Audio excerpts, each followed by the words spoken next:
We back. Uh, See special duties of sub registrar. We're at 64. Procedure where document relates to land in several sub districts. Every sub-registrar on registering a non-testamentary document relating to immovable property not wholly situate in his own sub-district shall make a memorandum thereof and of the endorsement and certificate, if any, thereon, and send the same to every other sub-registrar subordinate to the same registrar as himself, in whose subdistrict any part of such property is situate, and such sub-register shall file the memorandum in his book number 1. 65. Procedure where document relates to land in several districts. 1. Every sub-registrar on registering a non-testamentary document related to immovable property situate in more districts than one shall also forward a copy thereof and of the endorsement and certificate, if any, thereon, together with a copy of the map and plan, if any, mentioned in section 21, to the registrar of every district in which any part of such property is situate other than the district in which his own sub-district is situate. 2. The registrar, on receiving the same, shall file in his book number 1 the copy of the document and the copy of the map and plan, if any, and shall forward the memorandum of the document to each of the sub-registrars subordinate to him, within whose sub-district any part of such property is situate, and every sub-register receiving such memorandum shall file in his book number 1. D. Special duties of registrar. 66. Procedure after registration of documents relating to land. 1. On registering any non-testamentary document related to immovable property, the registrar shall forward the memorandum of such document to each sub-registrar subordinate to himself, in whose sub-district any part of the property is situate. 2. The registrar shall also forward a copy of such document together with a copy of the map or plan, if any, mentioned in section 21, to every other registrar in whose district any part of such property is situate. 3. Such registrar, on receiving any such copy, shall file it in his book number 1 and shall also send a memorandum of the copy to each of the sub-registrars subordinate to him, within whose sub-district any part of the property is situate, for every sub-registrar receiving any memorandum under this section shall file it in his book number 1. 67. Procedure after registration under section 30, subsection 2, omitted by the Registration and Other Related Laws Amendment Act 2001, 48 of 2001, S8 WEF 24 9 2001, E, of the controlling powers of registrar and inspector general. 68. Power of registrar to superintend and control sub-registrars. 1. Every sub-registrar shall perform the duties of his office under the superintendence and control of the registrar in whose district the office of such sub-registrar is situate. 2. Every sub-registrar shall have authority to issue, whether on complaint or otherwise, any order consistent with this act which he considers necessary in respect of any act or omission of any sub-registrar subordinate to him, or in respect of the rectification of any error regarding the book or the office in which any document has been registered. 69. Power of Inspector General to superintend registration offices and make rules. 1. The Inspector General shall exercise a general superintendence over all of the registration offices in the territories under the state government, and shall have power from time to time to make rules consistent with this act. A. Provided for the safe custody of books, papers, and documents. AA. Provided the manner in which the safeguards subject to which the books may be kept in computer floppies or diskettes or in any other electronic form under subsection 1 of section 16A. B. Declaring what language shall be deemed to be commonly used in each district. C. Declaring what territorial divisions shall be recognized under section 21. D. Regulating the amount of fines imposed under section 25 and 34 respectively. E. Regulating the exercise of the discretion reposed in the registration officer by section 63. F. Regulating the form in which registering officers are to make memoranda of documents. G. Regulating the authentication of registrars and sub-registrars of the books kept in their respective offices under section 51. GG. Regulating the manner in which the instruments referred to in subsection 2 and section 88 may be presented for registration. H. Declaring the particulars to be contained in indexes numbers 1, 2, 3, and 4 respectively. I. Declaring the holidays that shall be observed in the registration office. And J. Generally regulating the proceedings of the registrars and sub-registrars. 2. The rules so made shall be submitted to the state government for approval, and after they have been approved, they shall be published in the official gazette, and on publication shall have effect as if enacted in this act. 70. Power of Inspector General to remit fines. The Inspector General may also, in his exercise of his discretion, remit wholly or in part the difference between any fine levied under section 25 or section 34 and the amount of the proper registration fee. This is part 12 of refusal to register.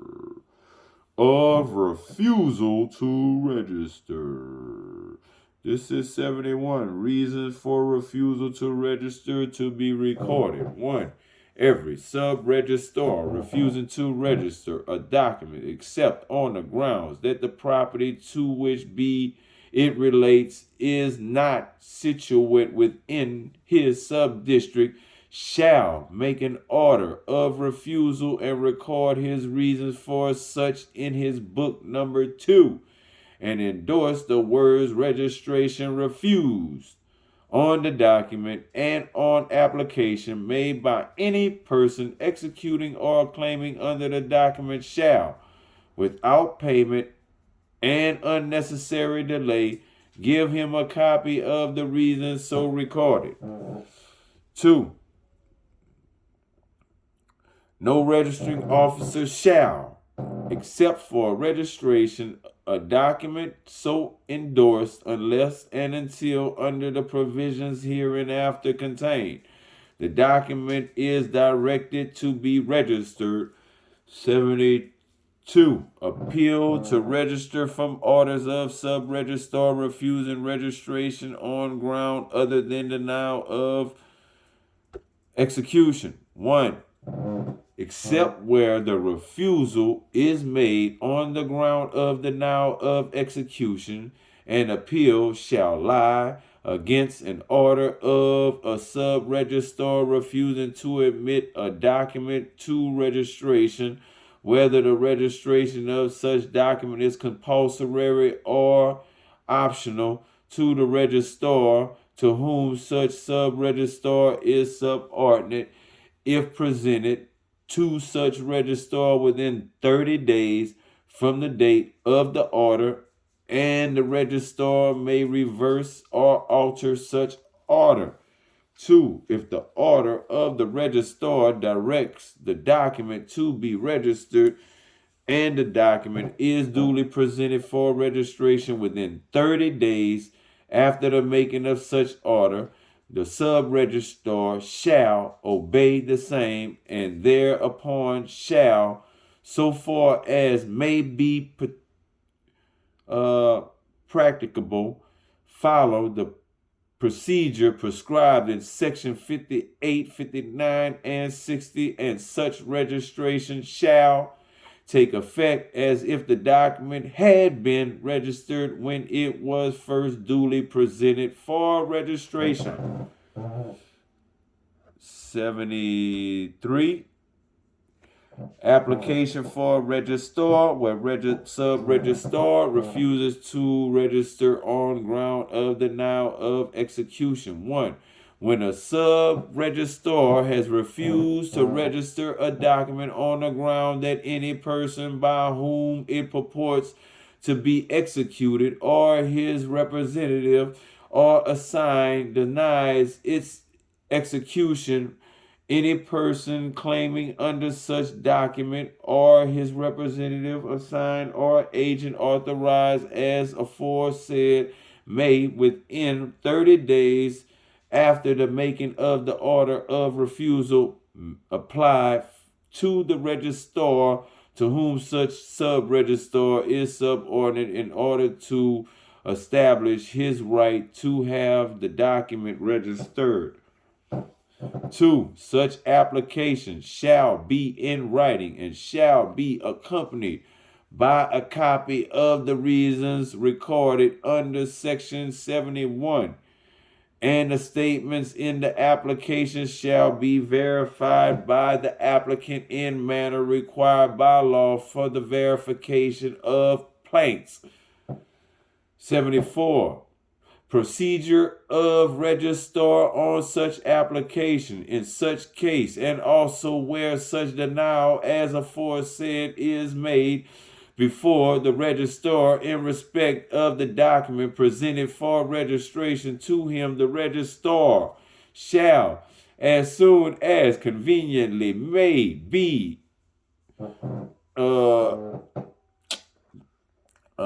inquire. A. Whether the document has been executed. B. Whether the requirements of the law for the time being enforced have been complied with on the part of the applicant or person presenting the document for registration, as the case may be, so as to entitle the document to registration. 75. Order or register to register or procedure thereon. 1. If the registrar finds that the document has been executed and that the said requirements have been complied with, he shall order the document to be registered. 2. If the document is duly presented for registration within 30 days after the making of such order, the registering officer shall obey the same, and thereupon shall, so far as may be practicable, follow the procedure prescribed in section 58, 59, and 63. Such registration shall take effect as if the document had been registered when it was first duly presented for registration. 4. the registrar may, for the purpose of any inquiry under Section 74, summon and enforce the attendance of witness and compel them to give evidence as if he were a civil court, and he may also direct by whom the whole or in part of the costs of any such inquiry shall be paid, and such costs shall be recoverable as if they had been awarded in a suit under the Code of Civil Procedure 1918-5 of 1908.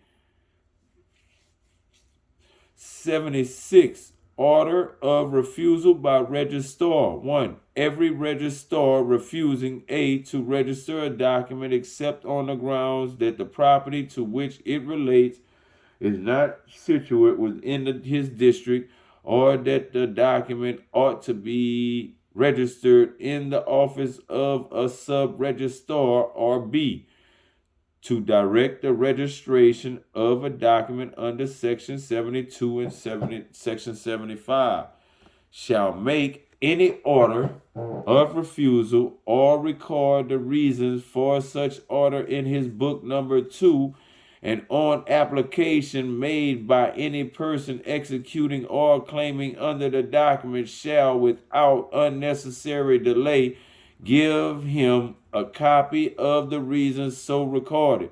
2. No appeal lies from any order by the registrar under this section or Section 72.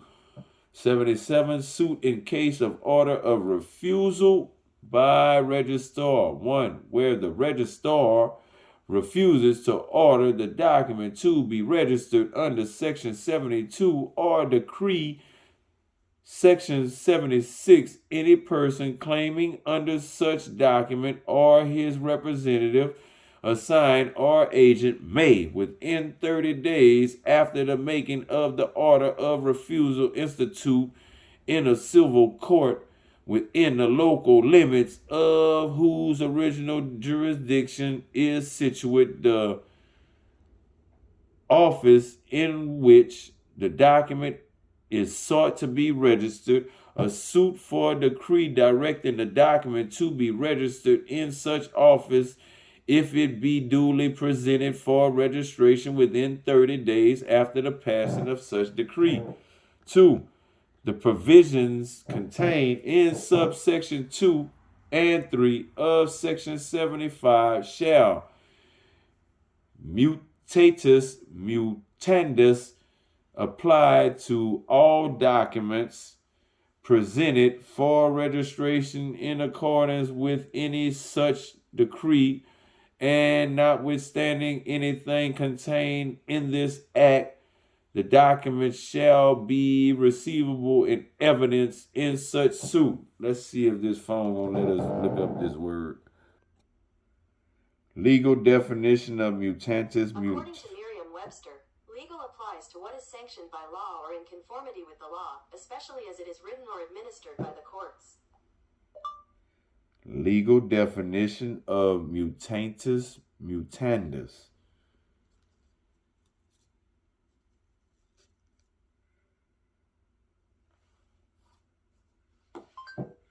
Here's the definition of mutatis mutandis. Used when comparing two or more cases or situations, making necessary alterations while not affecting the main point at issue.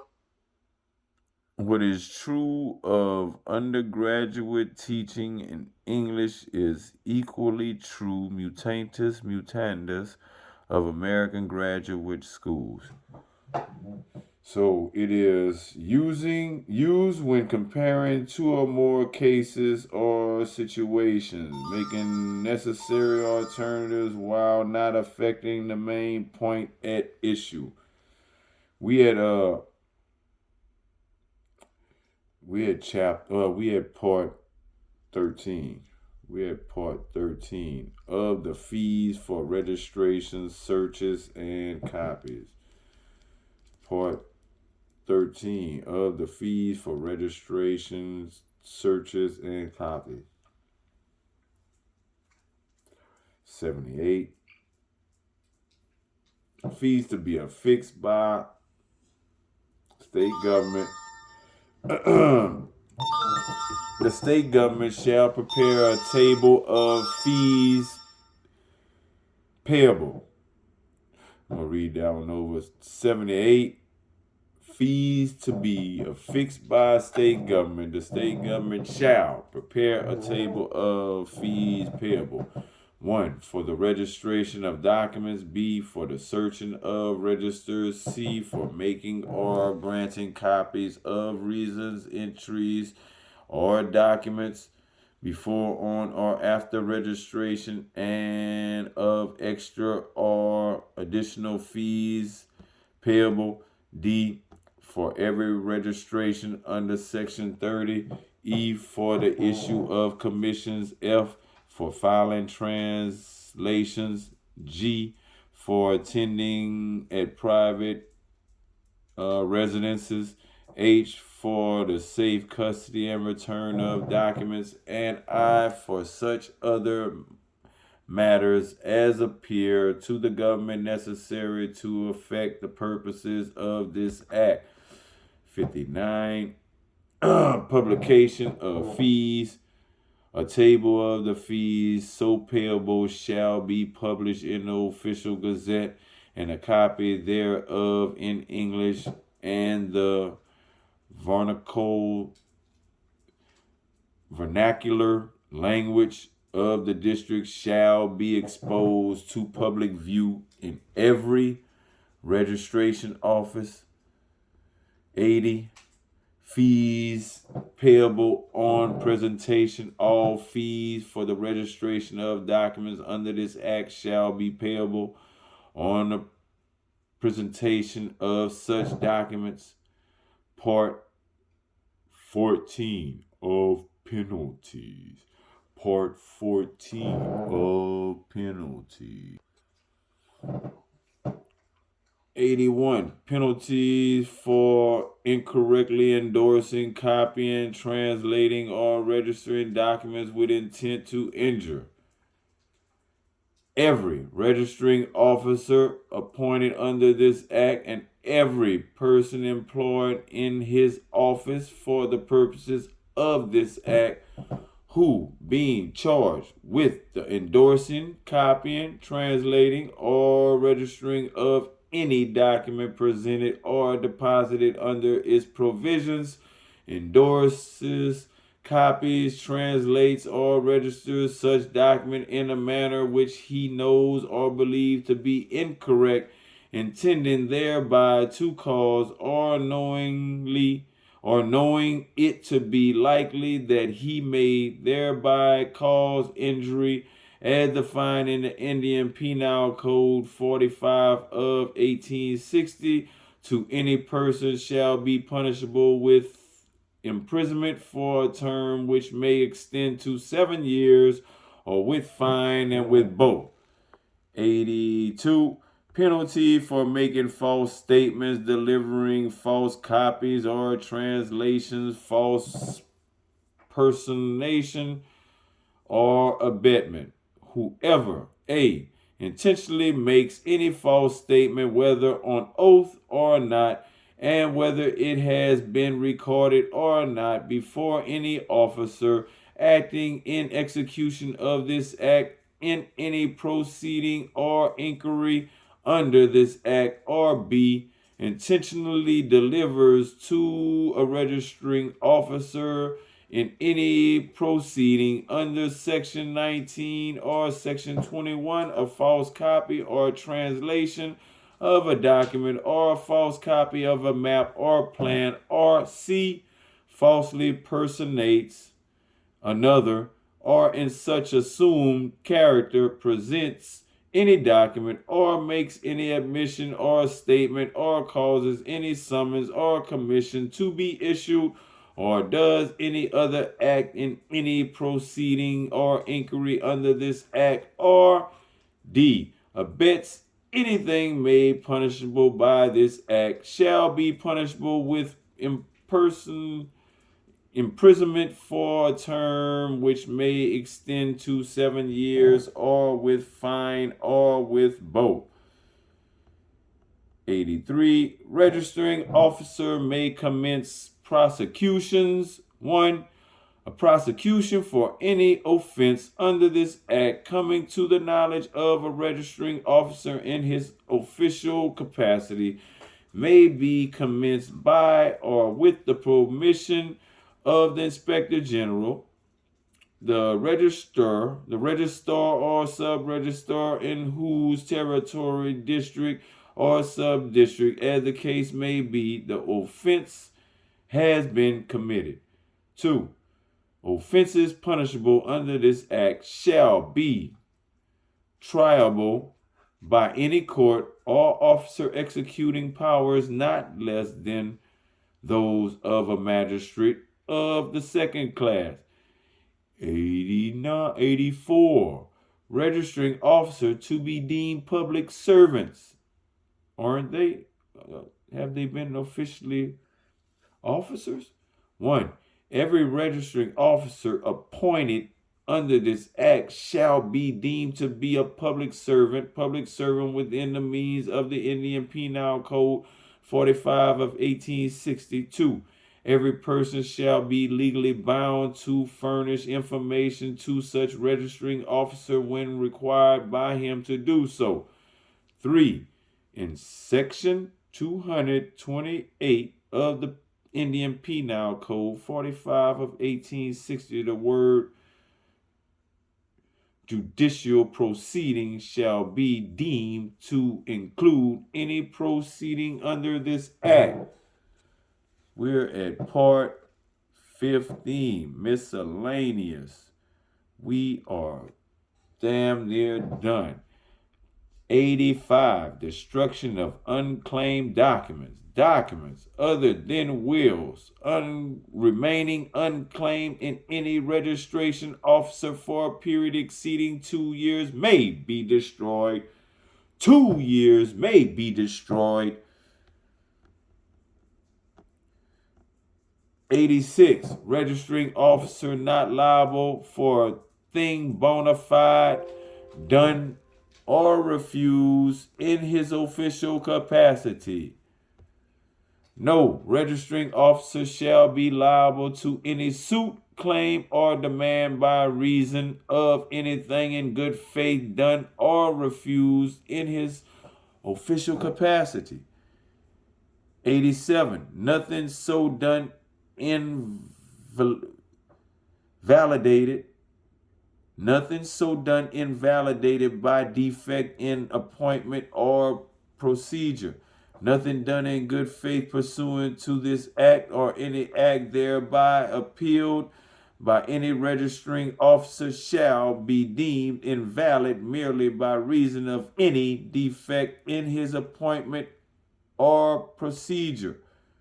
88. Registration of documents executed by government officers or certain public functionaries.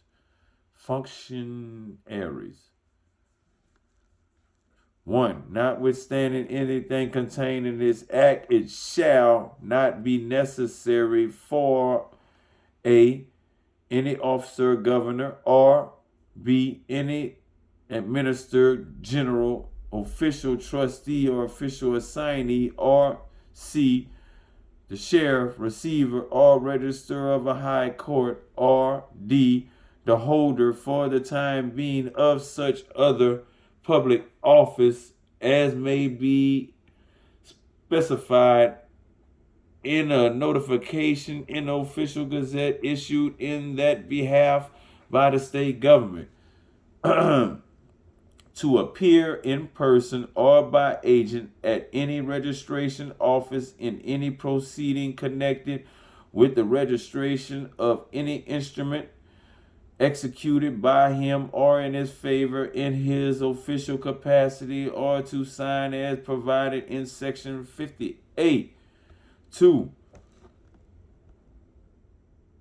Any instrument executed by or in favor of an officer of government or any other person referred to in subsection 1 may be presented for registration in such manner as may be prescribed by rules made under section 69. 3.